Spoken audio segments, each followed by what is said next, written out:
ಒಂದು ಊರಿನಲ್ಲಿ ಬೇಸಿಗೆ ಕಾಲ ತನ್ನ ಪ್ರತಾಪವನ್ನು ಕಡಿಮೆ ಮಾಡಿ ಮಳೆಗಾಲ ನಿಧಾನವಾಗಿ ತನ್ನ ತಣ್ಣನೆಯ ಸ್ಪರ್ಶವನ್ನು ಪರಿಚಯ ಮಾಡಿಸುತ್ತದೆ. ಆಕಾಶದಲ್ಲಿ ಕಪ್ಪನೆಯ ಮೇಘಗಳು ದಟ್ಟವಾಗಿ ಹರಡುತ್ತದೆ. ಯಾವಾಗ ಮಳೆ ಬೀಳಬಹುದು ಅನ್ನುವ ತರಹ ವಾತಾವರಣ ಬದಲಾಗಿ ಹೋಗುತ್ತದೆ. ತಣ್ಣನೆಯ ಕಿರುಗಾಳಿ ಆಹ್ಲಾದವಾಗಿ ಬೀಸುತ್ತಾ ಇರುತ್ತದೆ. ಆದರೆ ಶಾರದಾ ಪ್ರಸಾದರ ಮನೆ ಮಾತ್ರ ಆ ವಾತಾವರಣಕ್ಕೆ ವಿರುದ್ಧವಾಗಿ ಸ್ವಲ್ಪ ಆಂದೋಲನದಿಂದ ಕೂಡಿದ ನಿಶ್ಶಬ್ದದಿಂದ ತುಂಬಿರುತ್ತದೆ. ರಿಟೈರ್ ಆದ ಪ್ರಸಾದ್ ವಯಸ್ಸಾಗಿದ್ದರಿಂದ ಆಗಾಗ ಕಾಣಬರುವ ಅನಾರೋಗ್ಯದಿಂದ ಮನೆಯ ಆರ್ಥಿಕ ಪರಿಸ್ಥಿತಿ ದಿನದಿನಕ್ಕೂ ಕೆಳಗಿಳಿಯುತ್ತಾ ಬರುತ್ತದೆ. ಒಂದು ದಿನ ಶಾರದ ವರಾಂಡದಲ್ಲಿ ಹಳೆ ಕುರ್ಚಿಯಲ್ಲಿ ಕೂತ್ಕೊಂಡು ಆಕಾಶದ ಕಡೆ ನೋಡುತ್ತಾ ದೀರ್ಘವಾಗಿ ಆಲೋಚಿಸುತ್ತಾಳೆ. ಇಷ್ಟರಲ್ಲಿ ದೊಡ್ಡ ಸೊಸೆ ಅನಾಮಿಕಾ ಬಿಸಿ ಬಿಸಿ ಟೀ ತಂದು ಕೊಡ್ತಾಳೆ. ಅತ್ತೆ, ಟೀ ತಗೊಳ್ಳಿ. ಏನ್ ಹಾಗೆ ದೀರ್ಘವಾಗಿ ಆಲೋಚಿಸ್ತಾ ಇದ್ದೀರಾ? ವಾತಾವರಣ ತಣ್ಣಗಿದೆ. ಈ ಸಮಯದಲ್ಲಿ ಬಿಸಿ ಬಿಸಿ ಟೀ ಕುಡಿದ್ರೆ ಸ್ವಲ್ಪ ಹಾಯಾಗಿರುತ್ತೆ. ಏನಿದೆ ಅಮ್ಮ ಅನಾಮಿಕಾ, ಮನೆಯಲ್ಲಿ ಪರಿಸ್ಥಿತಿ ನೋಡ್ತಾ ಇದೆಯಲ್ಲ. ನಿಮ್ ಮಾವಯ್ಯನ ಆರೋಗ್ಯ ಒಂದ್ ಕಡೆ ಪೀಡಿಸ್ತಾ ಇದೆ. ಔಷಧಿ ಖರ್ಚು ಕೈನಂತೂ ಕಡಿತಾ ಇದೆ. ಮನೆ ಖರ್ಚು ಇನ್ನೊಂದ್ ಕಡೆ. ಈ ಮಳೆಗಾಲ ಶುರುವಾದ್ರೆ ಇನ್ನು ಕಷ್ಟಗಳು ಹೆಚ್ಚಾಗುತ್ತೆ. ಮೇಲ್ಛಾವಣಿ ರಿಪೇರಿ ಮಾಡಿಸ್ಬೇಕು. ಗ್ಯಾಸ್ ರೇಟ್ ನೋಡಿದ್ರೆ ಹೆಚ್ಚಾಗಿದೆ. ಕರೆಂಟ್ ಬಿಲ್ ಕೂಡ ಅಷ್ಟೇ. ಈ ಆರ್ಥಿಕ ಕಷ್ಟದಿಂದ ಹೇಗೆ ಹೊರಗ್ ಬರ್ಬೇಕೋ ನನ್ಗೆ ಅರ್ಥವಾಗ್ತಾ ಇಲ್ಲಮ್ಮ. ಇಷ್ಟರಲ್ಲಿ ರಮೇಶ್, ಸುರೇಶ್, ಅರುಣ್ ತಮ್ಮ ತಮ್ಮ ಆಫೀಸ್ ನಿಂದ ಬರುತ್ತಾರೆ. ಮೂವರ ಮುಖದಲ್ಲಿಯೂ ದಿನವಿಲ್ಲವೂ ಕೆಲಸ ಮಾಡಿದ್ದ ಆಯಾಸ, ಟ್ರಾಫಿಕ್ ಕಷ್ಟಗಳು ಸ್ಪಷ್ಟವಾಗಿ ಕಾಣಿಸುತ್ತೆ. ಅಮ್ಮ, ಈ ದಿನ ಆಫೀಸಲ್ಲಿ ತುಂಬಾ ಕೆಲಸ. ಪ್ರಾಜೆಕ್ಟ್ ಡೆಡ್ ಲೈನ್ ಇಂದ ಕೆಲಸವೆಲ್ಲ ತಲೆ ಮೇಲೆ ಬಂದಿದೆ. ತುಂಬಾ ಸುಸ್ತಾಗಿದ್ದೀನಿ. ಒಂದು ಗ್ಲಾಸ್ ಒಳ್ಳೆ ನೀರ್ ಕೊಡು. ನಂಗೂ ಅಷ್ಟೇ ಅಣ್ಣಯ್ಯ. ಮೇಲಾಗಿ ಈ ತರ ಮಳೆ ಬರ್ತಾ ಇದ್ರೆ ಪ್ರಯಾಣ ಕೂಡ ಕಷ್ಟವಾಗುತ್ತೆ. ರೋಡ್ ಎಲ್ಲ ಗುಂಡುಗಳು, ಟ್ರಾಫಿಕ್ ಜಾಮು. ಆಫೀಸ್ಗೆ ಹೋಗಿ ಬರೋದೇ ದೊಡ್ಡ ಪ್ರಹಸನವಾಗಿ ಬಿಟ್ಟಿದೆ. ನನ್ನ ಸಂಬಳ ಹೆಚ್ಚಾಗ್ತಾ ಇಲ್ಲ, ಮಾತ್ರ ಖರ್ಚು ಮಾತ್ರ ವಿಪರೀತವಾಗಿ ಹೆಚ್ಚಾಗ್ತಾ ಇದೆ. ನಾವು ಇನ್ನೇನಾದ್ರೂ ಬೇರೆ ದಾರಿ ಬಗ್ಗೆ ಆಲೋಚಿಸಕ್ ಆಗಲ್ವಾ ಅಮ್ಮ? ಇಲ್ಲ ಅಂದ್ರೆ ಈ ದಿನದಲ್ಲಿ ಬದುಕೋದು ತುಂಬಾ ಕಷ್ಟ. ಹೌದು ಕಣೋ ಅರುಣು, ನಾನು ಕೂಡ ಅದೇ ಅನ್ಕೋತಾ ಇದ್ದೀನಿ. ನನ್ನ ಪೆನ್ಷನ್ ದುಡ್ಡು ಯಾವ ಮೂಲೆಗೂ ಸರಿ ಹೋಗ್ತಾ ಇಲ್ಲ. 15 ದಿನಕ್ಕೆ ಪೆನ್ಷನ್ ದುಡ್ಡೆಲ್ಲ ಆಗಿ ಹೋಗುತ್ತೆ. ಮಿಕ್ಕ ದುಡ್ಡನ್ನ ಹೇಗ್ ಕಟ್ಟಬೇಕೋ ಅರ್ಥವಾಗ್ತಿಲ್ಲ. ಅದೇ ಸಮಯದಲ್ಲಿ ಒಳಗಡೆಯಿಂದ ಅವನಿ, ಅಂಜಲಿ ಕೂಡ ವರಾಂಡಕ್ಕೆ ಬರ್ತಾರೆ. ಎಲ್ಲರ ಮುಖದಲ್ಲಿ ಒಂದು ರೀತಿಯಾದ ಆಂದೋಲನ, ಅಯೋಮಯ ಕಾಣಿಸುತ್ತೆ. ಏನಾಯ್ತು ಅತ್ತೆ? ಯಾಕೆ ಎಲ್ರು ಹೀಗೆ ಸಮಾವೇಶವಾಗಿದ್ದೀರಾ? ಮಾವಯ್ಯನ್ಗೆ ಮತ್ತೆ ಏನಾದ್ರೂ ಅನಾರೋಗ್ಯ ಆಗಿದ್ಯಾ? ಅಂತದೇನು ಇಲ್ಲ ಮಾವನಿ, ನಮ್ಮ ಆರ್ಥಿಕ ಕಷ್ಟದ ಬಗ್ಗೆ ಮಾತಾಡ್ಕೊತಾ ಇದೀವಿ. ಏನಾದ್ರೂ ಮಾಡದೇ ಇದ್ರೆ ಮುಂದೆ ಮುಂದೆ ಬಹಳ ಕಷ್ಟ. ಮಕ್ಕಳ ಓದು, ಮನೆ ಖರ್ಚುಗಳು ಎಲ್ಲ ನೆನ್ಸ್ಕೊಂಡ್ರೆ ಭಯವಾಗುತ್ತೆ. ಹಾಗೆ ಅಂತ ನಾವೇನ್ ಮಾಡಬಲ್ಲಿವತ್ತೆ? ಮನೆಯಲ್ಲಿ ಇದ್ದು ನಮ್ಗೇನ್ ವ್ಯಾಪಾರ ಬರುತ್ತೆ? ನಮ್ಗೆ ತಿಳಿದಿದ್ದು ಅಡಿಗೆ ಮಾಡೋದು, ಮನೆ ಸರಿಯಾಗಿ ಇಟ್ಕೊಳ್ಳೋದು ಅಷ್ಟೇ ಅಲ್ವಾ? ಹಾಗನ್ಬೇಡಮ್ಮ ಅಂಜಲಿ. ಹೆಂಗಸರು ನೆನ್ಸ್ಕೊಂಡ್ರೆ ಸಾಧಿಸಲಾಗದೇನೂ ಇಲ್ಲ. ನಾವು ತಿಳಿದ ಕೆಲಸದಿಂದಲೇ ನಾವೇನಕ್ಕೆ ಸಂಪಾದಿಸಬಾರ್ದು? ನನಗೆ ಒಂದು ಉಪಾಯ ಬಂದಿದೆ, ಕೇಳ್ತೀರಾ? ಹಾ ಹೇಳಿ ಅತ್ತಿ. ನಮ್ಮ ಕುಟುಂಬಕ್ಕೆ ಒಳ್ಳೇದಾಗೋದಿಕ್ಕೆ ನಾವು ತಪ್ಪದೇ ಮಾಡ್ತೀವಿ. ನಮ್ಮ ಮನೆ ಹಿತ್ಲಲ್ಲಿ ಬಹಳ ಹೀರೆಕಾಯಿಗಳಿದೆ. ನಾವು ದೊಡ್ಡದಾಗಿ ಹೆಚ್ಚು ಕಷ್ಟ ಪಡ್ತಾ ಇದ್ರು ದಿನಕ್ಕೂ 25 ಬೇರೆಕಾಯಿ ಬರ್ತಾ ಇದೆ. ಔಷಧಿಗಳು ಉಪಯೋಗಿಸಿದ ಸ್ವಚ್ಛವಾದ ಹೀರೆಕಾಯಿಗಳಮ್ಮ ಅದು. ಅವುಗಳಿಂದ ನಾವು ಬಜ್ಜಿ ವ್ಯಾಪಾರ ಯಾಕೆ ಮಾಡಬಾರ್ದು ಅಂತೀರಾ? ಈ ಚಳಿಗಾಲ ಮಳೆಗಾಲದಲ್ಲಿ ಸಾಯಂಕಾಲದ ಹೊತ್ತು ಬಿಸಿ ಬಿಸಿ ಬಜ್ಜಿಗಳು ಮಾಡಿದ್ರೆ ಯಾರಿಗಿಷ್ಟವಿರಲ್ಲ ಹೇಳು? ಮೇಲಾಗಿ ಬೀರೆಕಾಯಿ ಬಜ್ಜಿ ಅಂದ್ರೆ ಎಲ್ರಿಗೂ ಇಷ್ಟನೇ ಅಲ್ವಾ? ಹಾಗೆ ಅನ್ನುತ್ತಲೇ ಎಲ್ಲರೂ ಆಶ್ಚರ್ಯದಿಂದ ಶಾರದಾಳ ಕಡೆ ನೋಡುತ್ತಾರೆ. ಸ್ವಲ್ಪ ಹೊತ್ತು ಅಲ್ಲಿಗೆ ನಿಶ್ಶಬ್ದವಾಗಿರುತ್ತದೆ. ಬಜ್ಜಿ ವ್ಯಾಪಾರನ? ಅತ್ತೆ, ನನಗಂತೂ ಸ್ವಲ್ಪ ನಾಚಿಕೆ ಅನ್ಸುತ್ತೆ. ನಾವೇನೋ ಮನೇಲಿ ಇರ್ತೀವಿ, ರೋಡ್ ಮೇಲೆ ಬಜ್ಜಿ ಮಾಡ್ಬೇಕಾ? ನನ್ನ ತವ್ರ ಮನೆಯವ್ರಿಗೆ ತಿಳಿದ್ರೆ ಏನ್ ಅನ್ಕೋತಾರೆ? ಹೌದು ಅತ್ತೆ, ನಿಜಕ್ಕೂ ನಾಚಿಕೆ ಆಗುತ್ತೆ. ನಮ್ಮ ನೆಂಟ್ರೇನಾದ್ರೂ ನೋಡಿದ್ರೆ ಏನ್ ಅನ್ಕೋತಾರೆ? ನಮ್ಮ ಮರ್ಯಾದೆ ಹೋಗಲ್ವಾ? ಹೌದಮ್ಮ, ಅವ್ರು ಹೇಳಿದ್ ಕೂಡ ನಿಜನೇ ಅಲ್ವಾ? ಸ್ವಲ್ಪ ಆಲೋಚಿಸು. ಸಮಾಜದಲ್ಲಿ ನಮಗೆ ಅಂತ ಒಂದು ಗೌರವವಿದೆ. ರೋಡ್ ಮೇಲೆ ಬಜ್ಜಿ ಮಾಡೋದು ಅಂದ್ರೆ, ವ್ಯಾಪಾರವಂದ್ರೆ ಮಾತಮ್ಮ ಎಷ್ಟೋ ಕಷ್ಟ. ಸಾಮಾನ್ ತರಬೇಕು, ಹಿಟ್ಟು ಕಲಿಸ್ಬೇಕು, ಗಂಟೆ ಗಟ್ಲೆ ನಿಂತು ಬಜ್ಜಿ ಮಾಡ್ಬೇಕು. ಇದೆಲ್ಲ ಹೆಂಗಸರಿಗೆ ಬಹಳ ಶ್ರಮ ಅಮ್ಮ. ಇದೆಲ್ಲ ನಮ್ಮಿಂದಾಗೋ ಕೆಲ್ಸ ಅಲ್ಲಮ್ಮ. ಬೇರೆ ಏನಾದ್ರೂ ದಾರಿ ಇದ್ರೆ ಹೇಳು. ಅದೇನು ಹಾಗಂತೀರಾ? ಕಷ್ಟವಿಲ್ಲದೆ ಬದುಕ್ಬೇಕಂತ ಹೇಗೆ ಆಗುತ್ತೆ? ನಮ್ಮ ಕಷ್ಟ ನಾವು ಮಾಡೋಣ. ಇದರಲ್ಲಿ ನಾಚಿಕೆ ಆಗೋದೇನಿದೆ? ಸಾಲ ಮಾಡಿ ಮರ್ಯಾದೆ ಹೋಗೋದಕ್ಕಿಂತ ಕಷ್ಟಪಟ್ಟು ಸಂಪಾದಿಸೋದು ಎಷ್ಟು ಉತ್ತಮ ಅಲ್ವಾ? ಕೆಲಸಗಳಲ್ಲಿ ಯಾವ್ದು ದೊಡ್ಡದು ಚಿಕ್ಕದು ಇರೋದಿಲ್ಲ. ಅತ್ತೆ ಹೇಳುದು 100ಕ್ಕೆ 100 ಪಾಲು ನಿಜನೇ. ಅವನಿ, ಅಂಜಲಿ, ಇದರಲ್ಲಿ ತಪ್ಪೇನಿದೆ? ನಮ್ಮ ಕಷ್ಟವನ್ನು ನಾವು ನಂಬ್ಕೋತಾ ಇದ್ದೀವಿ. ಯಾರ ಹತ್ರ ಕೈ ಚಾಚ್ತಾ ಇಲ್ವಲ್ಲ. ಮೇಲಾಗಿ ನಮ್ಮ ಹಿತ್ತಲಲ್ಲಿ ಹೀರೆಕಾಯಿಗಳು ಬಹಳ ತಾಜವಾಗಿರುತ್ತೆ. ಹೊರಗಡೆ ಬಜ್ಜಿಗಿಂತ ನಮ್ದೇ ರುಚಿಯಾಗಿರುತ್ತೆ. ಕ್ವಾಲಿಟಿ ವಿಷಯದಲ್ಲಿ ರಾಜಿ ಆಗೋದೇ ಬೇಡ. ನಮ್ಮ ವ್ಯಾಪಾರ ಏನಕ್ಕೆ ಸಾಗೋದಿಲ್ಲ? ಆದ್ರೆ ಅಕ್ಕ, ಇದೆಲ್ಲ ನಾವು ಮಾಡಬಲ್ಲವಾ? ನಾವು ಯಾವಾಗ್ಲೂ ಇಂತ ಕೆಲಸ ಮಾಡಿಲ್ವಲ್ಲ. ಹೌದು ಅಕ್ಕ, ಕಸ್ಟಮರ್ಸ್ ಅನ್ನು ಕರೆಯೋದು, ಅವ್ರಿಗೆ ಕೊಡೋದು, ದುಡ್ಡನ್ನ ಲೆಕ್ಕ ಇಟ್ಕೊಳ್ಳೋದು ಇದೆಲ್ಲ ನನಗ್ ಬರಲ್ಲ. ಯಾರು ಏನಾದ್ರೂ ಕೇಳಿದ್ರೆ ನನಗ್ ಭಯವಾಗುತ್ತೆ. ನಾನಿದ್ದೀನಲ್ಲ, ನಾನ್ ನೋಡ್ಕೋತೀನಿ. ನೀವೇನು ಭಯಪಡಬೇಡಿ. ನಾವು ಮೂವರು ಸೇರಿದ್ರೆ ಎಂತ ಕೆಲಸವಾದ್ರೂ ಮಾಡಬಲ್ಲು. ನೀವು ನನಗೆ ಸಹಾಯ ಮಾಡಿದ್ರೆ ಸಾಕು. ನೀವ್ ಹೇಳಿ ಅತ್ತೆ, ಯಾರ್ಯಾರು ಏನ್ ಕೆಲಸ ಮಾಡ್ಬೇಕು? ಜವಾಬ್ದಾರಿ ಹಂಚ್ಕೊಂಡ್ರೆ ಅದು ಸುಲಭವಾಗುತ್ತೆ. ಚೆನ್ನಾಗಿ ಹೇಳ್ದೆಮ್ಮ ಅನಾಮಿಕಾ. ನಿನ್ನ ಧೈರ್ಯ ನೋಡ್ತಾ ಇದ್ರೆ ನನಗೆ ಅರ್ಧ ಭಾರ ತಗ್ಗಿದ ಹಾಗಿದೆ. ಇಲ್ಲಿ ನೋಡಿ, ವಿಷಯ ಕೇಳಿ. ಅನಾಮಿಕಾ ಹಿಟ್ಟು ಕಲ್ಸೋದ್ರಲ್ಲಿ ದಿಟ್ಟೆ. ಪಕೋಡ ಆಗ್ಲಿ ಬಜ್ಜಿಗಳಾಗ್ಲಿ ಅನಾಮಿಕಾ ಕಲ್ಸಿದ್ರೆ ಆ ರುಚಿನೇ ಬೇರೆ. ಬಜ್ಜಿಗಳ ಹಿಟ್ಟು ರುಚಿಯಾಗಿದ್ರೇನೆ ಅಲ್ವ ವ್ಯಾಪಾರ ಸಾಗೋದು. ಆದ್ರಿಂದ ಹಿಟ್ಟು ಕಲಿಸುವ ಜವಾಬ್ದಾರಿ ಅನಾಮಿಕಂದು. ಇನ್ನು ಅವನಿ, ನೀನು ಬಜ್ಜಿ ಹಾಕೋದ್ರಲ್ಲಿ ಎಕ್ಸ್ಪರ್ಟು. ಎಣ್ಣೆ ಹೆಚ್ಚಾಗಿ ಕಾಯಿಸದೆ ಅಂಚುಗಳು ಕರಕರ ಅನ್ನುವ ಹಾಗೆ ಬಜ್ಜಿ ಕಾಯಿಸೋದು ನಿನಗೆ ಸ್ವಂತ ಅಮ್ಮ. ಆದ್ರಿಂದ ನೀನೇ ಬಜ್ಜಿ ಹಾಕು. ಇನ್ನು ಅಂಜಲಿ, ನೀನು ಕಸ್ಟಮರ್ ಜೊತೆ ಚೆನ್ನಾಗಿ ನಗ್ತಾ ಮಾತಾಡು. ಅವರಿಗೆ ಬಜ್ಜಿ ಕೊಟ್ಟು ದುಡ್ಡನ್ನು ತಗೊಳ್ಳೋ ಜವಾಬ್ದಾರಿ ನಿಂದು. ನೀವು ಮೂವರು ಗಂಡಸರು ನೀವು ಖಾಲಿಯಾಗಿದ್ದಾಗೆಲ್ಲ ತರಕಾರಿ ತರೋದು, ಕಡಲೆ ಹಿಟ್ಟು, ಎಣ್ಣೆ ಅಂತ ಸಾಮಾನ್ ತರೋದು ಅಂತ ಮಾಡಿ ರಜಾ ದಿನದಲ್ಲಿ ನೀವು ಕೂಡ ಅವರಿಗೆ ಸಹಾಯ ಮಾಡ್ಬೇಕು. ಹೌದು, ಶಾರದ ಹೇಳಿದ್ದು ಅಕ್ಷರಶಃ ನಿಜ. ನೀವೆಲ್ಲರಲ್ಲಿಯೂ ಒಂದು ನೈಪುಣ್ಯವಿದೆ. ಅದನ್ನ ಹೀಗೆ ಉಪಯೋಗಿಸಿದ್ರೆ ನಮ್ಮ ಕಷ್ಟ ತೀರಿ ಹೋಗುತ್ತೆ. ಮೇಲಾಗಿ ನೀವೆಲ್ಲ ಸೇರಿ ಈ ಕೆಲಸ ಮಾಡೋದ್ರಿಂದ ನಿಮ್ಮ ಮಧ್ಯೆ ಬಂಧನ ಕೂಡ ಹೆಚ್ಚಾಗುತ್ತದೆ. ಆಗ ಅವನಿ ಅಂಜಲಿ ಸ್ವಲ್ಪ ಐಷ್ಟದಿಂದಲೇ ಅತ್ತೆಯ ಮಾತನ್ನು ಇಲ್ಲ ಅನ್ನಲಾರದೆ ಅಂಗೀಕರಿಸುತ್ತಾರೆ. ಸರಿ ಅತ್ತೆ, ನೀವ್ ಹೇಳ್ತಾ ಇದ್ದೀರಾ, ಆದ್ರಿಂದ ಮಾಡ್ತೀನಿ. ನೋಡೋಣ ಹೇಗಿರುತ್ತೋ. ನಾನು ಕೂಡ ಸರಿ ಅಂತ ಇದ್ದೀನಿ. ಅಕ್ಕ ಹೇಳಿದ ಹಾಗೆ ಎಲ್ಲ ಅವಳೇ ನೋಡ್ಕೊಂಡ್ರೆ ನನ್ಗೇನು ಕಷ್ಟವಿಲ್ಲ. ನೋಡಿದ್ರ ಅತ್ತೆ, ಎಲ್ರು ಒಪ್ಕೊಂಡಿದ್ದಾರೆ. ನಾಳೆಯಿಂದಲೇ ನಮ್ಮ ವ್ಯಾಪಾರ ಶುರು ಮಾಡೋಣ. ಈ ದಿನ ಸಾಯಂಕಾಲನೇ ಹೋಗಿ ಅಗತ್ಯವಾದ ವಸ್ತುಗಳನ್ನು ತರೋಣ. ಹಾಗೆ ಅಂದುಕೊಳ್ಳುತ್ತಾ ಇರುವಾಗ ಮಾರನೇ ದಿನ ಬೆಳಿಗ್ಗೆ ಮನೆಯ ಮುಂದಿರುವ ಚಿಕ್ಕ ಖಾಲಿ ಜಾಗದಲ್ಲಿ ಚಿಕ್ಕ ಸ್ಟಾಲ್ ಅನ್ನು ಏರ್ಪಾಟು ಮಾಡ್ತಾರೆ. ಅದರ ಮೇಲೆ ಒಂದು ಚಿಕ್ಕ ಟೆಂಟ್ ಹಾಕ್ತಾರೆ. ಮೂವರು ಸೊಸೆಯರ ಹೀರೆಕಾಯಿ ಬಜ್ಜಿಗಳು ಅಂತ ಆಕರ್ಷಣೀಯವಾಗಿ ಬರೆದ ಒಂದು ಚಿಕ್ಕ ಬೋರ್ಡ್ ಕೂಡ ಇಡ್ತಾರೆ. ಅನಾಮಿಕಾ ಒಳಗಡೆ ಅಡಿಗೆ ಮನೆಯಲ್ಲಿ ದೊಡ್ಡ ಪಾತ್ರೆಯಲ್ಲಿ ಕಡಲೆ ಹಿಟ್ಟು, ಉಪ್ಪು, ಖಾರ, ಸ್ವಲ್ಪ ವಾಮು, ಅಡಿಗೆ ಸೋಡಾ ಹಾಕಿ ಹಿಟ್ಟು ಕಲಿಸುತ್ತಾ ಇರುವಾಗ ಅವನಿ ಸ್ಟಾಲ್ ಹತ್ರ ನಿಂತ್ಕೊಂಡು ದೊಡ್ಡ ಕಡಾಯಿಯಲ್ಲಿ ಎಣ್ಣೆ ಹಾಕಿ ಕಾಯಿಸುತ್ತಾಳೆ. ಅಂಜಲಿ ಶುದ್ಧವಾದ ಪ್ಯಾಕಿಂಗ್ ಕರು ನ್ಯೂಸ್ ಪೇಪರ್ ಅನ್ನು ಸಿದ್ಧ ಮಾಡಿಕೊಂಡು ಕಸ್ಟಮರ್ಸ್ ಗಾಗಿ ಎದುರು ನೋಡ್ತಾ ಇರ್ತಾಳೆ. ವಾತಾವರಣ ತಣ್ಣಗಾಗಿ ಮಳೆ ನಿಧಾನವಾಗಿ ಹನಿಯಾಗಿ ಶುರುವಾಗುತ್ತದೆ. ಅವನಿ, ಎಣ್ಣೆ ಬಿಸಿ ಆಯ್ತಾ? ಹಿಟ್ಟು ರೆಡಿ, ಸರಿಯಾಗಿ ಕಲ್ಸಿದ್ದೀನಿ. ಆಯ್ತು ಅಕ್ಕ. ಹೀರೆಕಾಯಿ ಚೂರು ತಗೊಂಬಾ, ಸ್ವಲ್ಪ ಸಣ್ಣಗೆ ಹಚ್ಕೊಂಡು ತಗೊಂಬಾ ಅಕ್ಕ, ಬೇಗ ಬೇಯತ್ತೆ. ಹಾಗೆ ಅಂದುಕೊಳ್ಳುತ್ತಾ ಅನಾಮಿಕಾ ಹೀರೆಕಾಯಿ ಚೂರನ್ನ ಹಿಟ್ಟಿನಲ್ಲಿ ಕಲಸಿ ಜಾಗ್ರತೆಯಾಗಿ ಅವನಿಗೆ ಕೊಡ್ತಾಳೆ. ಅವನಿ ಅದನ್ನ ಬಿಸಿ ಬಿಸಿ ಎಣ್ಣೆಯಲ್ಲಿ ಹಾಕಿ ಬಂಗಾರದ ಬಣ್ಣ ಬರುವವರೆಗೂ ಬೇಯಿಸುತ್ತಾಳೆ. ಎಣ್ಣೆಯಲ್ಲಿ ಬಜ್ಜಿ ಬೇಯಿಸುತ್ತಾ ಇದ್ದಾಗ ಬರುವ ಸುಂಗಿ ಎನ್ನುವ ಶಬ್ದ, ಆ ಬಿಸಿ ಬಿಸಿ ಬಜ್ಜಿಗಳ ವಾಸನೆ ಊರೆಲ್ಲ ವ್ಯಾಪಿಸುತ್ತದೆ. ಹಬ್ಬ, ವಾಸನೆ ಸಖತ್ತಾಗಿದೆ ಅಕ್ಕ. ನನ್ಗಂತೂ ತಿನ್ಬೇಕು ಅನ್ನಿಸ್ತಾ ಇದೆ. ಇಷ್ಟರಲ್ಲಿ ಆ ಕಡೆಯಿಂದ ಹೋಗ್ತಾ ಇರುವ ಒಬ್ಬ ಕಸ್ಟಮರ್ ಆ ವಾಸನೆಯನ್ನು ಹಿಡಿದು ಸ್ಟಾಲ್ ಹತ್ರ ಬರ್ತಾನೆ.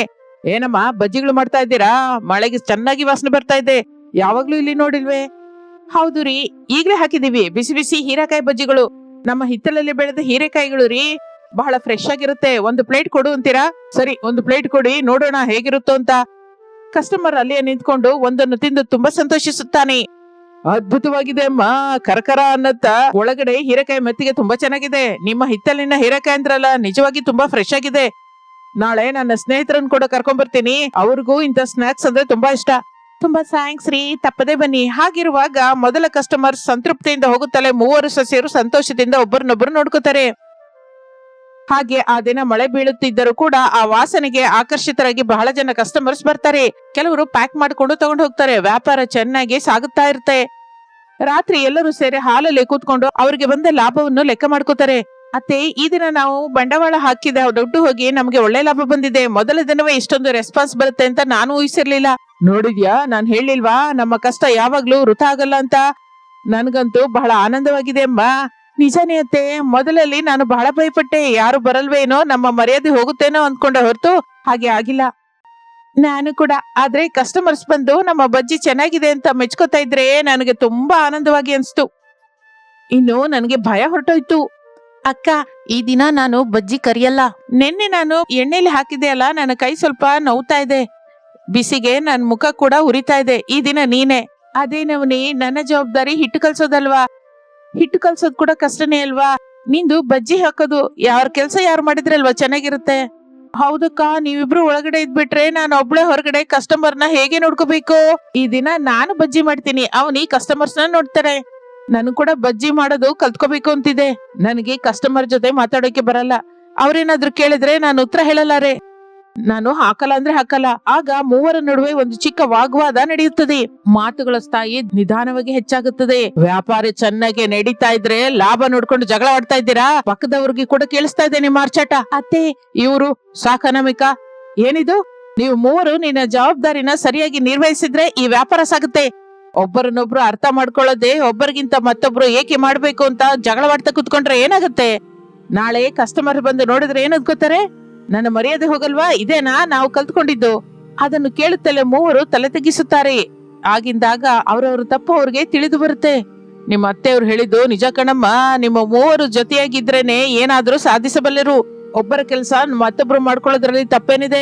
ಒಂದು ದಿನ ಅವನಿಗೆ ಸುಸ್ತಾದ್ರೆ ಅಂಜಲಿ ಬಂದು ನೋಡ್ಕೋಬಹುದು. ಅನಾಮಿಕಂಗೆ ಬೇರೆ ಕೆಲಸ ಇದ್ರೆ ಅವನಿಗೆ ನೋಡ್ಕೋಬಹುದು. ಹೊಂದ್ಕೊಂಡು ಹೋಗೋದು ಕಲ್ತ್ಕೋಬೇಕಮ್ಮ. ಹಾಗೆ ಅನ್ನುತ್ತಲೇ ಎಲ್ಲರೂ ನಿಶಬ್ದವಾಗಿರುತ್ತಾರೆ. ಆ ದಿನ ವ್ಯಾಪಾರ ಬಹಳ ಮಂದವಾಗಿ ಸಾಗುತ್ತದೆ. ಒಬ್ಬರ ಜೊತೆ ಒಬ್ರು ಮಾತಾಡ್ಕೊಳ್ಳೋದಿಲ್ಲ. ಸಾಯಂಕಾಲವಾಗುತ್ತದೆ. ದಟ್ಟವಾದ ಕಪ್ಪನೆಯ ಮೋಡಗಳಿಂದ ಆಕಾಶ ತುಂಬಿಕೊಳ್ಳುತ್ತದೆ. ಗಾಳಿಯ ತೀವ್ರತೆ ಹೆಚ್ಚಾಗುತ್ತದೆ. ಮಿಂಚು ಗುಡುಗುಗಳಿಂದ ಭಾರಿ ಮಳೆ ಶುರುವಾಗುತ್ತದೆ. ಕರೆಂಟ್ ಕೂಡ ಹೋಗುತ್ತೆ. ಅಕ್ಕ, ಮಳೆ ಚೆನ್ನಾಗಿ ಬರ್ತಾ ಇದೆ, ಮೇಲಾಗಿ ಕರೆಂಟ್ ಇಲ್ಲ. ಈ ದಿನ ಕಸ್ಟಮರ್ಸ್ ಬರಲ್ವೇನೋ? ನಮ್ಮ ಹಿಟ್ಟೆಲ್ಲ ಕಷ್ಟವಾಗಿ ಹೋಗುತ್ತೆ. ಹೌದು, ನಮ್ಗೆ ನಷ್ಟ ತಪ್ಪದೂ ಇಲ್ವೇನೋ? ಏನೇನಾದ್ರೂ ನಮ್ಮ ಜಗಳದಿಂದಲೇ ಹೀಗೆ ನಡೀತು ಅನ್ನಿಸ್ತಾ ಇದೆ. ಆಗ ಅವನೇ ನಿಶಬ್ದವಾಗಿ ಆಲೋಚಿಸುತ್ತಾ ನಿಂತಿರುತ್ತಾಳೆ. ಇಷ್ಟರಲ್ಲಿ ಪಕ್ಕದ ಬೀದಿಯಲ್ಲಿ ಒಂದು ಚಿಕ್ಕ ಫಂಕ್ಷನ್ ನಡೀತಾ ಇರುತ್ತದೆ. ಅಕಸ್ಮಾತ್ ಆಗಿ ಮಳೆ ಬಂದಿದ್ದರಿಂದ ಆ ಫಂಕ್ಷನ್ಗೆ ಬಂದವರೆಲ್ಲ ಮಳೆಯಲ್ಲಿ ನೆನೆದುಕೊಂಡು ತಲೆಮರೆಸಿಕೊಳ್ಳುವುದಕ್ಕೆ ಓಟ ಕೇಳುತ್ತಾ ಈ ಬಜ್ಜಿಗಳ ಅಂಗಡಿ ಹತ್ರ ಬರ್ತಾರೆ. ಅವರಿಗೆ ಆ ಬಿಸಿ ಬಜ್ಜಿಗಳ ವಾಸನೆ ತಗಲುತ್ತೆ. ಏನಮ್ಮ, ಬಜ್ಜಿಗಳಿದ್ಯಾ? ಈ ಮಳೆಯಲ್ಲಿ ಬಿಸಿ ಬಿಸಿಯಾಗಿ ಏನಾದ್ರು ತಿಂದ್ರೆ ಚೆನ್ನಾಗಿರುತ್ತೆ. ನಾವು ಒಂದ್ 25 ಜನ ಇದೀವಿ, ಎಲ್ಲ ಬೇಗ ಮಾಡಿ ಕೊಡ್ತೀಯಾ? ಹೌದು ರೀ, ಈಗ್ಲೇ ಮಾಡಿ ಕೊಡ್ತೀವಿ, 2 ನಿಮಿಷ ನಿಲ್ಲಿ. ಅವನಿ, ಬೇಗ ಎಣ್ಣೆ ಕಾಯಿಸು, ಸ್ಟವ್ ಮೇಲೆ ಬೆಂಕಿ ಜೋರಾಗಿಡು. ಅಂಜಲಿ, ನೀನು ಕಸ್ಟಮರ್ ಆರ್ಡರ್ಸ್ ತಗೋ, ಅವರಿಗೆ ಕೂತ್ಕೊಳ್ಳೋದಕ್ಕೆ ಚಾಪೆ ಕೊಡು. ಅವನಿ ಒಂದು ಕ್ಷಣ ಆಲೋಚಿಸಿ ಜಗಳವೆಲ್ಲ ಮರೆತೋಗಿ ತಕ್ಷಣ ಕೆಲಸದಲ್ಲಿ ಬೀಳುತ್ತಾಳೆ. ಅನಾಮಿಕಾ ವೇಗವಾಗಿ ಹಿಟ್ಟು ಕಲಿಸುತ್ತಾಳೆ. ಹೀರೆಕಾಯನ್ನು ಕೊಯ್ತಾಳೆ. ಅವನಿ ಚಕ ಬಜ್ಜಿ ಮಾಡ್ತಾಳೆ. ಅಂಜಲಿ ಚಾಲಾಕಿಯಿಂದ ಕಸ್ಟಮರ್ ಹತ್ರ ಹೋಗಿ ಆರ್ಡರ್ಗಳನ್ನು ತೆಗೆದುಕೊಂಡು ಬಜ್ಜಿಗಳನ್ನು ಪ್ಯಾಕ್ ಮಾಡಿ ಕೊಡ್ತಾ ಇರ್ತಾಳೆ. ಮಳೆಯಿಂದ ಮನೆಯಲ್ಲೇ ಇರುವ ರಮೇಶ್, ಸುರೇಶ್, ಅರುಣ್ ಕೂಡ ಹೊರಗಡೆ ಬಂದು ಅವರಿಗೆ ಸಹಾಯ ಮಾಡ್ತಾರೆ. ಅರುಣ್ ಮೊಂಬತ್ತಿ ಬೆಳಗಿಸಿಡುತ್ತಾನೆ. ರಮೇಶ್, ಸುರೇಶ್ ಬಜ್ಜಿಗಳನ್ನು ಬೇಯಿಸೋದ್ರಲ್ಲಿ ಅಂಜಲಿಗೆ ಸಹಾಯ ಮಾಡುತ್ತಾರೆ. ಬಜ್ಜಿಗಳಿಗೆ ಒಳ್ಳೆ ಡಿಮ್ಯಾಂಡ್ ಬರುತ್ತೆ ಆ ಜಾಗದಲ್ಲಿ. ಸುಮಾರಾಗಿ 1 ಗಂಟೆ ಕಾಲ ಮೂವರು ವಿಶ್ರಾಂತಿ ಇಲ್ಲದೆ ಯಂತ್ರದ ಹಾಗೆ ಕೆಲಸ ಮಾಡುತ್ತಾರೆ. ಅಬ್ಬಾ, ಈ ಮಳೆಯಲ್ಲಿ ನಿಮ್ಮ ಬಜ್ಜಿ ನೋಡ್ತಾ ಇದ್ರೆ ಎಷ್ಟ್ ಚೆನ್ನಾಗಿದ್ಯೋ. ಕರೆಂಟ್ ಇಲ್ದೇ ಇದ್ರು ಇಷ್ಟು ಜನ ಬಂದ್ರು, ನೀವು ಮೂವರು ಸಸ್ಯರು ಚೆನ್ನಾಗಿ ಸಮನ್ವಯ ಮಾಡ್ಕೊಂಡು ಕೆಲಸ ಮಾಡ್ತಾ ಇದ್ರೆ ತುಂಬಾ ಆನಂದವಾಗಿದೆ. ಎಷ್ಟು ವೇಗವಾಗಿ ಮಾಡ್ತಾ ಇದ್ದೀರೋ. ಹಾಗೆ ಅಂದುಕೊಳ್ಳುತ್ತಾ ಇರುವಾಗ ಮಳೆ ಕಡಿಮೆಯಾಗುತ್ತದೆ. ಕಸ್ಟಮರ್ಸ್ ಎಲ್ಲ ಬಜ್ಜಿಗಳು ಚೆನ್ನಾಗಿದೆ ಅಂತ ಸಂತೃಪ್ತಿಯಿಂದ ತಿಂದು ಹೋಗ್ತಾ ಇರ್ತಾರೆ. ಸ್ಟಾಲ್ ಹತ್ರ ಮತ್ತೆಲ್ಲವೂ ನಿಶಬ್ದವಾಗಿದ್ದು ಬಿಡುತ್ತದೆ. ಮೂವರು ಸಸ್ಯರು ಸುಸ್ತಾಗಿ ಕುರ್ಚಿಯಲ್ಲಿ ಕುತ್ಕೋತಾರೆ. ಆದರೆ ಅವರ ಮುಖದಲ್ಲಿ ಸುಸ್ತಾಗಿದ್ದಕ್ಕಿಂತ ಹೇಳಲಾರದಷ್ಟು ಆನಂದ, ಒಂದು ಅದ್ಭುತ ಸಾಧಿಸಿದ್ದೀವಿ ಅನ್ನುವ ಗರ್ವ ಕಾಣಿಸುತ್ತದೆ. ಅವನಿ, ಅಂಜಲಿ, ಈ ದಿನ ನಾವು ಎಷ್ಟು ಕಷ್ಟಪಟ್ವಿ ಅಲ್ವಾ? ಆದ್ರೂ ಇಷ್ಟು ಜನಕ್ಕೆ ಬಜ್ಜಿ ಮಾಡ್ಕೊಡೋದು ಮಾಮೂಲು ವಿಷಯವಲ್ಲ. ಹೌದು ಅಕ್ಕ, ನನ್ನ ಕೈ ನೋವಾಗ್ತಾ ಇದೆ, ಆದ್ರೆ ಈ ದಿನ ನನಗೆ ತುಂಬಾ ಆನಂದವಾಗಿದೆ.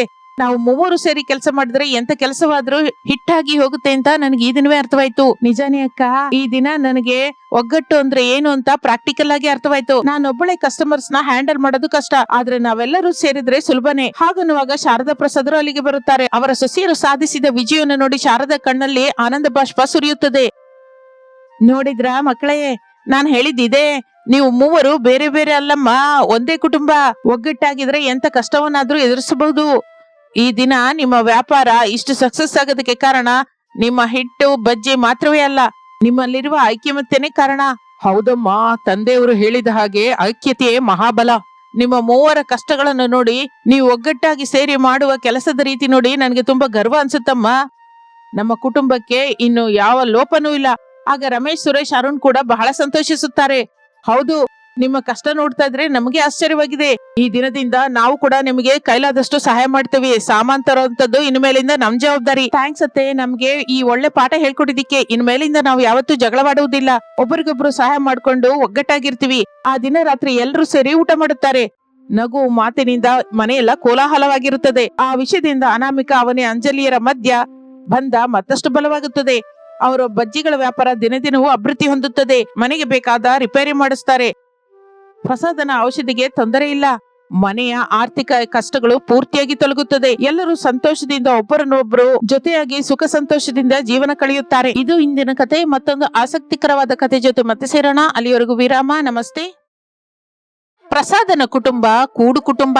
ಊರಿನ ಕೊನೆಯಲ್ಲಿರೋ ಒಂದು ಹಳೆಯ ಹೆಂಚಿನ ಮನೆಯಲ್ಲಿ ಇರ್ತಾ ಇದ್ರು. ಆರ್ಥಿಕವಾಗಿ ಅವರಿಗೆ ಬಹಳ ಕಷ್ಟಕಾಲ ನಡುತ್ತಾ ಇತ್ತು. ಬೇಸಿಗೆ ಕಾಲ ಮುಗಿದು ಮಳೆಗಾಲ ಆಗಾಗಲೇ ಕಾಲಿಡುತ್ತಿದ್ದ ವೇಳೆ ಅದು. ಒಂದು ದಿನ ಸಾಯಂಕಾಲ ವಾತಾವರಣ ಒಂದೇ ಸಲ ಬದಲಾಗಿ ಹೋಗುತ್ತದೆ. ಆಕಾಶದಲ್ಲಿ ಬೀಸು ಗಾಳಿ, ಪನಿ ಮೋಡ ತುಂಬಿಕೊಳ್ಳುತ್ತದೆ. ಮನೆಯ ಬಾಗಿಲಲ್ಲಿ ನಿಂತ್ಕೊಂಡು ಪ್ರಸಾದ್ ಶಾರದಾ ಆಕಾಶದ ಕಡೆ ನೋಡ್ತಾ ಇರ್ತಾರೆ. ಏನೇ ಶಾರದಾ, ಹೊರಗಡೆ ನೋಡಿದ್ಯಾ? ವಾತಾವರಣ ಹೇಗಿದೆ? ಹೌದು ರೀ, ಮಬ್ಬು ಬಹಳ ಕಪ್ಪಗೆ ತುಂಬಿಕೊಂಡಿದೆ. ಬಿರುಗಾಳಿ ಜೋರಾಗಿ ಬೀಳ್ತಾ ಇದೆ. ಹಂಚೆಲ್ಲ ಹಾರಿ ಹೋಗೋ ಹಾಗಿದೆ. ನನಗಂತೂ ಬಹಳ ಭಯವಾಗ್ತಿದೆ ರೀ. ನಮ್ಮದೇನೋ ಹಳೆಯ ಹೆಂಚಿನ ಮನೆ. ಏನ್ ಮಾಡೋಣ ಶಾರದಾ, ನಮ್ಮ ಕಷ್ಟ ಅಂತದ್ದು. ನಮ್ಮ ಸಂಪಾದನೆ ಯಾವ ಮೂಲೆಗೂ ಸರಿ ಹೋಗ್ತಾ ಇಲ್ಲ. ಮಕ್ಕಳು ಸೊಸೆಯರು ಕೂಡ ಈ ಹಳೆ ಮನೆಯಲ್ಲಿ ಎಷ್ಟೋ ಹೊಂದ್ಕೊಂಡು ಹೋಗ್ತಾ ಇದ್ದಾರೆ. ಹೌದು ಶಾರದಾ, ಮಕ್ಕಳು ಕೂಡ ಏನೋ ಒಂದು ಕೆಲಸ ಮಾಡ್ತಾ ಕುಟುಂಬನ ಎಳ್ಕೊಂಡ್ ಬರ್ತಾ ಇದ್ದಾರೆ. ಸೊಸೆಯರು 3 ಬಂಗಾರ ರೀ. ಯಾವ ದಿನವೂ ಬೇಸರ ಮಾಡದೆ ನಮ್ಮನ್ನು ಕಣ್ಣಿನ ರೆಪ್ಪೆ ಹಾಗೆ ನೋಡ್ಕೋತಾ ಇದ್ದಾರೆ. ದೇವರು ನಮ್ಮ ಕಷ್ಟಗಳನ್ನು ಯಾವಾಗ ತೀರಿಸ್ತಾನೋ ಏನೋ. ಆ ಸೊಸೆಯರಿಗೆ ಕಷ್ಟಗಳು ಮಿಕ್ಕಿಸಿದೀವಿ ನಾವು. ಅವ್ರಿಗೂ ಒಳ್ಳೆ ದಿನ ಬರುತ್ತರಿ. ಆ ದೇವರೇ ರಕ್ಷಿಸ್ತಾನೆ ಅವರನ್ನ. ಹಾಗೆ ಅವರು ಮಾತನಾಡಿಕೊಳ್ಳುತ್ತಾ ಇರುವಾಗಲೇ ಆಕಾಶದಲ್ಲಿ ದೊಡ್ಡ ತರದ ಮಿಂಚು ಗುಡುಗುಗಳು ಶುರುವಾಗುತ್ತದೆ. ಮಿಂಚುಗಳ ಬೆಳಕಿಗೆ, ಗುಡುಗಿನ ಭೀಕರ ಶಬ್ದಕ್ಕೆ ಮನೆಯಲ್ಲಿರುವ ಅನಾಮಿಕಾ ಮಕ್ಕಳು ಹರೀಶ್, ನವ್ಯ ಭಯಪಟ್ಟು ಗಟ್ಟಿಯಾಗಿ ಅಳಲಿಕ್ಕೆ ಶುರು ಮಾಡುತ್ತಾರೆ.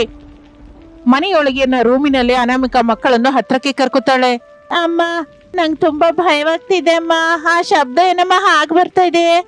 ಅಮ್ಮ, ಅಪ್ಪ ಎಲ್ಲಿಗೆ ಹೋಗಿದ್ದಾರಮ್ಮ? ನನಗೆ ಭಯವಾಗ್ತಿದೆ. ಅಳಬೇಡಿ ಮಕ್ಕಳೇ, ಭಯಪಡಬೇಡಿ, ನಾನು ಇದ್ದೀನಲ್ಲ. ಹೊರಗಡೆ ತುಂಬಾ ಗಾಳಿ ಬರ್ತಾ ಇದೆ ಅಮ್ಮ.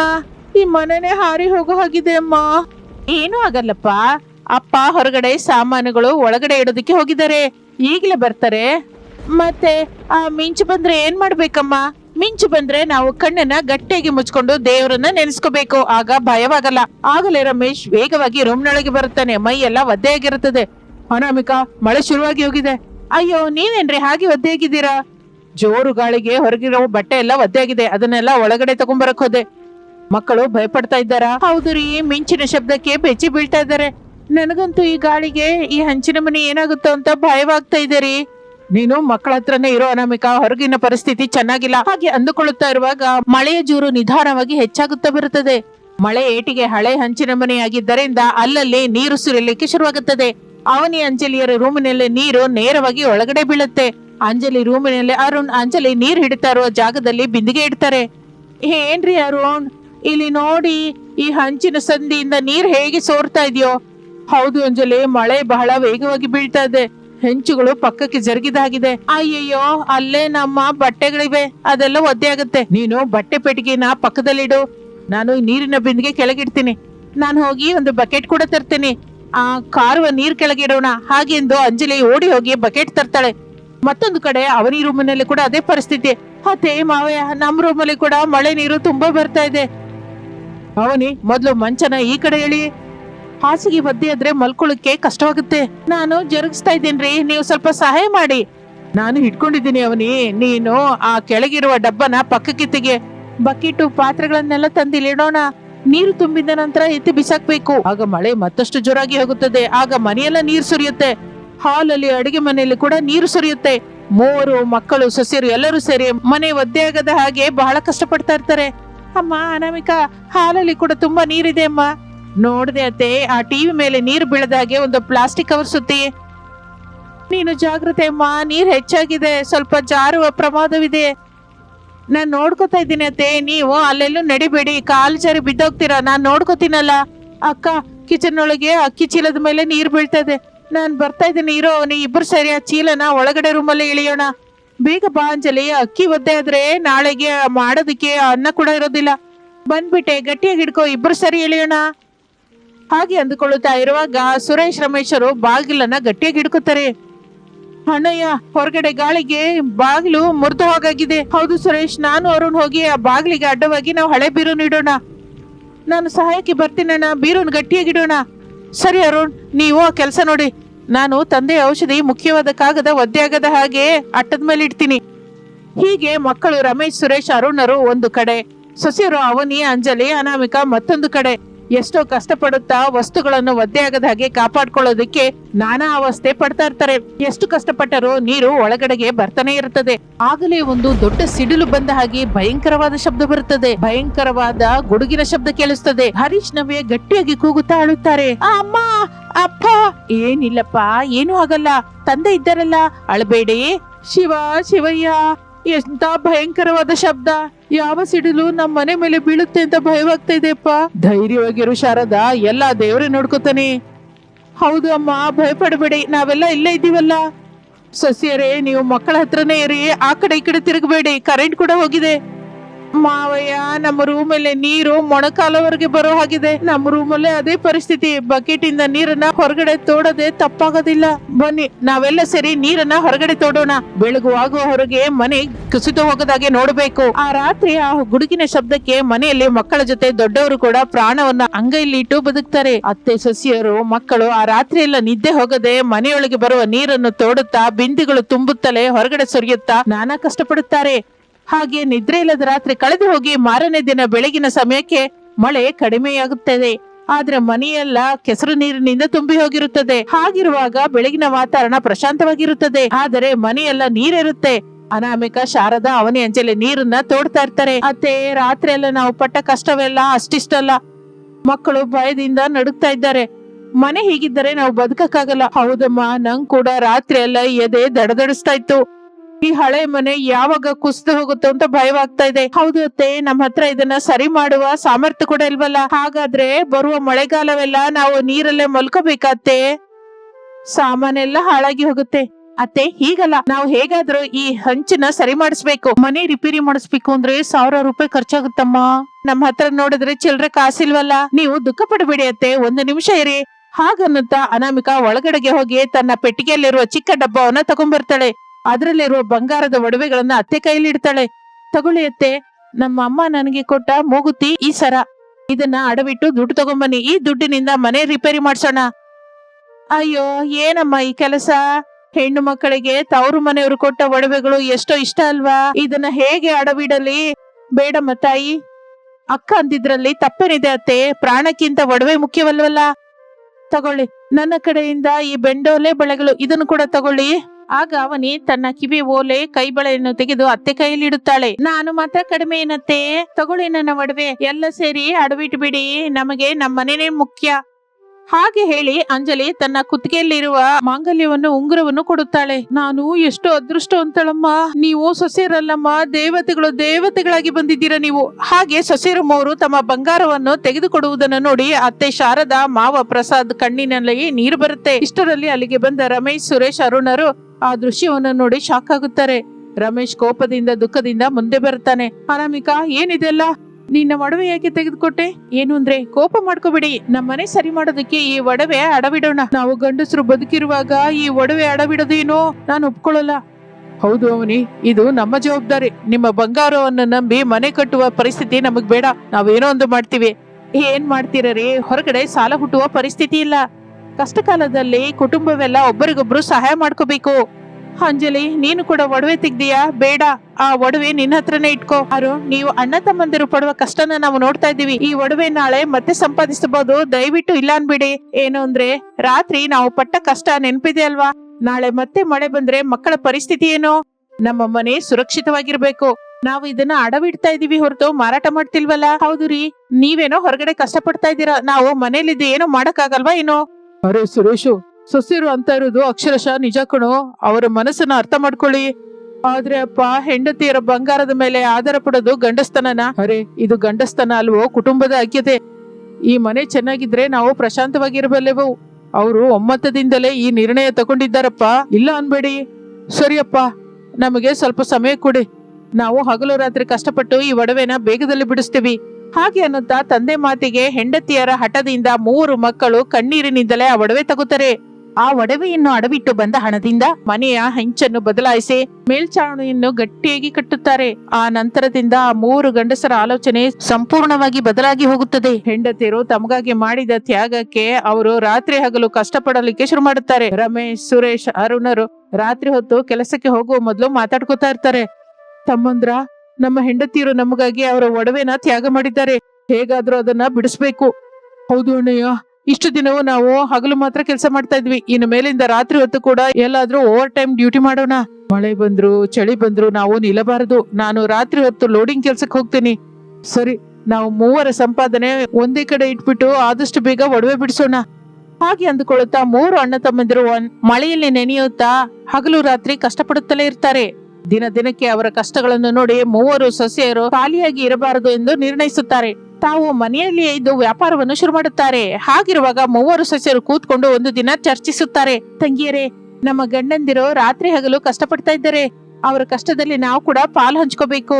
ಒಳ್ಳೆ ಆಲೋಚನೆ ಹೇಳಿದೆ ಅಕ್ಕ. ನಂಗೆ ಟೈಲರಿಂಗ್ ಬರುತ್ತಲ್ಲ, ನಾನು ಒಂದು ಹಳೆ ಹೊಲಿಗೆ ಮಿಷಿನ್ ತಗೊಂಡು ಊರಿನವರ ಬಟ್ಟೆ ಹೊಲಿಲಿಕ್ಕೆ ಶುರು ಮಾಡ್ತೀನಿ. ನನಗೆ ಹೂ ಕಟ್ಟೋದು ತುಂಬಾ ಚೆನ್ನಾಗಿ ಬರುತ್ತಲ್ಲಕ್ಕ. ನಾನು ಮಾರ್ಕೆಟ್ ಇಂದ ಹೂ ತಂದು ಮಾಲೆ ಮಾಡಿ ಗುಡಿ ಹತ್ರ ಶಾಪ್ ಅಲ್ಲಿ ಮಾರಾಟ ಮಾಡ್ತೀನಿ. ಬಹಳ ಸಂತೋಷ. ನಾನು ಮನೆಯಲ್ಲೇ ಹಪ್ಪಳ, ಸಂಡಿಗೆ, ತಿಂಡಿಗಳನ್ನು ಮಾಡಿ ಪ್ಯಾಕೆಟ್ ಮಾಡಿ ಕಿರಾಣಾ ಶಾಪ್ ಅಲ್ಲಿ ಮಾರ್ತೀನಿ. ನಾವೆಲ್ಲ ಒಗ್ಗಟ್ಟಾದ್ರೆ ಆ ದೇವ್ರು ಕೂಡ ನಮಗೆ ಸಹಾಯ ಮಾಡ್ತೇನೆ ಅಕ್ಕ. ಹೌದಮ್ಮ, ಅತ್ತೆ ಮಾವೆಂದರು ಮಕ್ಕಳನ್ನ ನೋಡ್ಕೋತಾರೆ. ನಾವು ಈ ಕೆಲಸದ ಮೇಲೆ ದೃಷ್ಟಿ ಇಡೋಣ. ಹಾಗೆ ಅಂದುಕೊಳ್ಳುತ್ತಾ ಇರುವಾಗಲೇ ಮಕ್ಕಳು ರಾತ್ರಿ ಹಗಲ ಕಷ್ಟ, ಸೊಸೆಯರ ಉಳಿತಾಯ, ಮೇಲಿನ ಸಂಪಾದನೆ ಎಲ್ಲ ಕಲಿತು ಬರುತ್ತದೆ. ಒಂದು ತಿಂಗಳಾಗುವ ಹಾಗೆ ಅವ್ರ ಹತ್ರ ಬಹಳ ದುಡ್ಡು ಬರುತ್ತದೆ. ಮೂವರು ಸೊಸೆಯರು ತಮ್ಮ ಸಂಪಾದನೆಯನ್ನು ತೆಗೆದುಕೊಂಡು ಹೋಗಿ ತಮ್ಮ ಗಂಡಂದಿರ ಕೈಲಿಡುತ್ತಾರೆ. ಅನಾಮಿಕಾ ರಮೇಶನ ಕೈಲಿ ನೋಟಿನ ಕಟ್ಟಿಡುತ್ತಾಳೆ. ಏನು ಅಂದ್ರೆ, ತಗೊಳ್ಳಿ ಈ ದುಡ್ಡು, ನಾವು ಮೂವರು ಸೇರಿ ಎತ್ತಿಟ್ಟ ಸಂಪಾದನೆ. ಅನಾಮಿಕಾ, ಇಷ್ಟೆಲ್ಲ ದುಡ್ಡು ಹೇಗೆ ಸಂಪಾದಿಸಿದ್ರಿ? ನಾವು ಕಷ್ಟಪಟ್ವಿರಿ, ನಿಮ್ಮದು ಕೂಡ ಸೇರಿಸ್ಕೊಂಡು ಮೊದಲು ನಮ್ಮ ಒಡವೆ ಬಿಡಿಸ್ಕೊಂಡ್ ಬನ್ನಿ. ನಿಜವಾಗಿ ನಿಮ್ಮಂತ ಹೆಂಡತಿ ಸಿಕ್ಕದು ನಮ್ಮ ಅದೃಷ್ಟವನಿ. ಮತ್ತೆ ಇಷ್ಟು ದಿನವೂ ನೀವು ನಮ್ಮನ್ನ ನಂಬಲಿಲ್ವಲ್ಲ? ಅಂಜಲಿ, ನಿಮ್ಮ ಸಂಪಾದನೆ ನೋಡ್ತಾ ಇದ್ರೆ ನಂಗೆ ಬಹಳ ಗರ್ವವೆನ್ಸುತ್ತೆ. ಇನ್ನು ತಡ ಮಾಡದೆ ಹೋಗಿ ಬ್ಯಾಂಕ್ ಅಲ್ಲಿರುವ ಬಂಗಾರ ತಗೊಂಬನ್ನಿ. ಹಾಗೆ ಮೂವರು ಮಕ್ಕಳು ತಮ್ಮ ಸಂಪಾದನೆ, ಹೆಂಡತಿರು ಕೊಟ್ಟ ದುಡ್ಡನ್ನು ಸೇರಿಸಿ ಮೊದಲು ಬ್ಯಾಂಕ್ ಅಲ್ಲಿ ಅಡವಿಟ್ಟ ಬಂಗಾರವನ್ನು ಬಿಡಿಸಿ ತರುತ್ತಾರೆ. ಆ ಒಡವೆಯನ್ನು ತಮ್ಮ ಹೆಂಡತಿಯರ ಕೈಯಲ್ಲಿ ಇಡ್ತಾ ಇದ್ರೆ ಅವರ ಕಣ್ಣಿನಲ್ಲಿ ಆನಂದ ವರ್ಣಿಸಲಾರದಷ್ಟು. ಅವನಿ, ತಗೋ ನಿನ್ನ ಓಲೆ ಮತ್ತು ಬಳೆಗಳು. ಇದು ನಿನ್ನ ಕೈಯಲ್ಲಿ ಇಡುವ ತನಕ ನನಗೆ ಕಣ್ಣಲ್ಲಿ ನೀರು ಬಂದಿಲ್ಲ. ಏನು ಅಂದ್ರೆ, ನನಗಿಷ್ಟು ಸಾಕು. ನಿಮ್ಮ ಪ್ರೇಮ, ನಮ್ಮ ಕುಟುಂಬ ಸಂತೋಷವಾಗಿದ್ರೆ ಅದಕ್ಕಿಂತ ಏನು ಬೇಡ. ಅಂಜಲಿ, ನಿನ್ನ ಮಾಂಗಲ್ಯ ಉಂಗುರ ತಗೋ. ಇನ್ಮೇಲೆ ನಿಮ್ಗೆ ಯಾವತ್ತೂ ಕಷ್ಟ ಕೊಡಲ್ಲ. ನಾವ್ ಯಾವಾಗ ಕಷ್ಟ ಮಾಡಿದ್ರು ಫೀಲ್ ಆಗಿಲ್ಲ ರೀ, ನಮ್ಗಾಗಿ ನಾವು ಮಾಡ್ಕೊಂಡ್ವಿ. ಅನಾಮಿಕಾ, ತಗೋ ನಿನ್ನ ಮೂಗುತಿ ಸರ. ನಿನ್ನ ತ್ಯಾಗಕ್ಕೆ ನಾನು ನನ್ನ ಜೀವನವೆಲ್ಲ ಮುಡಿಪಾಗಿಡ್ತೀನಿ. ಅದು ಸಾಕು ರೀ. ನಮ್ಮ ಕುಟುಂಬ ಯಾವಾಗಲೂ ಹೀಗೆ ಒಗ್ಗಟ್ಟಾಗಿರ್ಬೇಕು. ಹಾಗೆ ಒಡವೆ ಬಿಡಿಸಿಕೊಂಡ ನಂತರ ಕೂಡ ಅವರು ತಮ್ಮ ಕಷ್ಟವನ್ನು ನಿಲ್ಲಿಸಲಿಲ್ಲ. ಹಾಗೆ ಕಷ್ಟಪಟ್ಟು ಕೆಲಸ ಮಾಡುತ್ತಾ ದುಡ್ಡನ್ನು ಉಳಿತಾಯ ಮಾಡುತ್ತಾರೆ. 2 ವರ್ಷದ ನಂತರ ಅವರು ತಮ್ಮ ಹಂಚಿನ ಮನೆಯಲ್ಲೇ ಒಂದು ಅಂದವಾದ ದೊಡ್ಡ ಮಹಡಿ ಮನೆಯನ್ನು ನಿರ್ಮಿಸುತ್ತಾರೆ. ಹೊಸ ಮನೆಯೊಳಗೆ ಗೃಹ ಪ್ರವೇಶ ಮಾಡಿದ ದಿನ ಮತ್ತೆ ಮಳೆ ಬೀಳುತ್ತೆ. ಹಾಲಲ್ಲಿ ಎಲ್ಲರೂ ಕೂತ್ಕೊಂಡು ಬಿಸಿ ಬಿಸಿ ಪಕೋಡ ತಿನ್ನುತ್ತಾ ಆ ಮಳೆಯನ್ನು ಆಸ್ವಾದಿಸ್ತಾ ಇರ್ತಾರೆ. ಹೊಸ ಬಂಗಲೆಯಲ್ಲಿ ಹಾಲ್ನಲ್ಲಿ ಎಲ್ಲರೂ ಸಂತೋಷದಿಂದ ಕೂತ್ಕೊಂಡು ತಿಂತಾರೆ. ಅಮ್ಮ, ಹೊರಗಡೆ ಬಹಳ ಮಿಂಚು ಬರ್ತಾ ಇದೆ ಹೊರತು ನನಗೆ ತುಂಬಾ ಭಯನೇ ಆಗ್ತಾ ಇಲ್ಲಮ್ಮ. ಹೌದಮ್ಮ. ಹೌದು ಅಜ್ಜಿ, ನಾವು ಹೊಸ ಮನೆಯಲ್ಲಿ ನೀರು ಕೂಡ ಸೋರ್ತಾ ಇಲ್ಲ. ತುಂಬಾ ಚೆನ್ನಾಗಿದೆ. ಹೌದಪ್ಪ, ಈಗ ನಮ್ಗೆ ಯಾವ ಭಯನೂ ಇಲ್ಲ. ಇನ್ನು ಮನೆ ಇದೆ ಅಲ್ಲ. ಇದೆಲ್ಲ ನನ್ನ ಸೊಸೆಯಂದಿರ ಮಹಾತ್ಮೆ ಅಮ್ಮ. ಆ ದಿನ ಮಳೆಗಾಲದಲ್ಲಿ ನಾವು ಪಟ್ಟ ಕಷ್ಟಗಳು, ಮಾಡಿದ ತ್ಯಾಗದಿಂದಲೇ ಈ ದಿನ ನಾವಿಷ್ಟು ಸುಖವಾಗಿದ್ದೀವಿ. ನಮ್ಮ ಕುಟುಂಬದ ಸಂತೋಷನೇ ನಮಗೆ ನಿಜವಾದ ಆಸ್ತಿ. ನಿಜನೇ ಶಾರದಾ. 10 ಸಸ್ಯರು ತಲೆಗೊಂದು ದಿಕ್ಕು ಅಂದುಕೊಳ್ಳದೆ 3 ಸಸ್ಯರು ಒಬ್ಬರನ್ನೊಬ್ಬರು ಒಗ್ಗಟ್ಟಾಗಿದ್ದರೆ ಎಂತ ಕಷ್ಟವಾದರೂ ಹಾಗೆ ತೀರಿ ಹೋಗುತ್ತೆ. ನಮಗೆ ಸರಿಯಾದ ದಾರಿ ತೋರಿಸಿದ ಹೆಂಡತಿಯರಿಗೆ ನಾವು ಯಾವತ್ತೂ ಋಣಪಟ್ಟಿರ್ತೀವಿ. ಹೌದು, ನೀವು 3 ಸೇರಿ ನಮಗೆ ನಿಜವಾದ ಸಂಪತ್ತನ್ನು ತೋರಿಸಿದ್ದೀರಾ. ಈ ಮಳೆ ನಮಗೆ ಯಾವತ್ತಿಗೂ ನೆನಪಿರುವ ಕಷ್ಟಗಳನ್ನು ಆ ನಂತರ ಎಣಿಸಲಾರದ ಸಂತೋಷ ಕೊಟ್ಟಿದೆ. ದೇವರು ನನ್ನ ಕುಟುಂಬಕ್ಕೆ ಒಳ್ಳೆ ಬುದ್ಧಿಯನ್ನು, ಆಯ್ಕೆಯನ್ನು ಕೊಟ್ಟಿದ್ದೀರಾ. ನನಗೆ ಇದಕ್ಕಿಂತ ಏನು ಬೇಡ. ಆ ಮಳೆಗಾಲದ ರಾತ್ರಿ ಪಟ್ಟ ಕಷ್ಟಗಳೇ ಅವರನ್ನು ಉನ್ನತ ಸ್ಥಿತಿಗೆ ಸೇರಿಸಿತ್ತು. ಅತ್ತೆ ಸೊಸೆಯರು, ಗಂಡ ಹೆಂಡತಿಯರು ಎಲ್ಲರೂ ಕಲಿತು ಬೆರೆತು ಕಷ್ಟಪಟ್ಟರೆ ಎಂತಹ ಸಮಸ್ಯೆ ಆದರೂ ಜಯಿಸಬಹುದು ಎಂದು ನಿರೂಪಿಸುತ್ತದೆ ಈ ಕುಟುಂಬ. ಆ ಹೊಸ ಬಂಗಲೆಯಲ್ಲಿ ಸುಖ ಸಂತೋಷದಿಂದ ತಮ್ಮ ಜೀವನವನ್ನು ಸಾಗಿಸುತ್ತಾರೆ. ಇದು ಇಂದಿನ ಕತೆ. ಮತ್ತೊಂದು ಆಸಕ್ತಿಕರ ಕತೆ ಜೊತೆ ಮತ್ತೆ ಸೇರೋಣ. ಅಲ್ಲಿವರೆಗೂ ವಿರಾಮ. ನಮಸ್ತೆ.